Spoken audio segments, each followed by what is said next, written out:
આજે 20 માર્ચ વિશ્વ ચકલી દિવસ નિમિત્તે કચ્છ મિત્ર અને લાયન્સ ક્લબ ભચાઉના સંયુક્ત અભિયાન મારું આંગણું ચકલીનું સરનામું સંદર્ભે આજે ભચાઉ શહેરમાં ફ્રીમાં પક્ષીઓના પાણીના કુંડા તથા ચકલીઘરનું વિતરણ કરવામાં આવ્યું હતું। લાયન્સ ક્લબ દ્વારા દર વર્ષે પાણીના કુંડા અને ચકલીઘરનું વિતરણ કરવામાં આવે છે।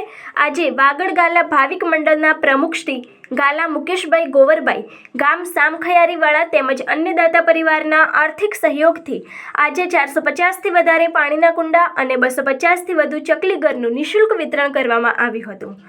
લાયન્સ ક્લબ ભચાઉના પ્રમુખ doctor Shri Dharmendrabhai Parmar, project chairman અને ખજાનચી લા જયેન્દ્રભાઈ શાહ, મંત્રી શ્રી લા યુધિષ્ઠિરભાઈ માહેશ્વરી, જૈન યુવક મંડળના પ્રમુખ ધર્મેશ મહેતા, અરવિંદભાઈ મહેતા, જીતેન્દ્રભાઈ જોશી, નિલેશભાઈ ચાવડા અને લાયન્સ મેમ્બરો હાજર રહ્યા હતા। આ અંગેની વધુ માહિતી માટે જોતા રહો ભારત ટાઈમ્સ ન્યૂઝ।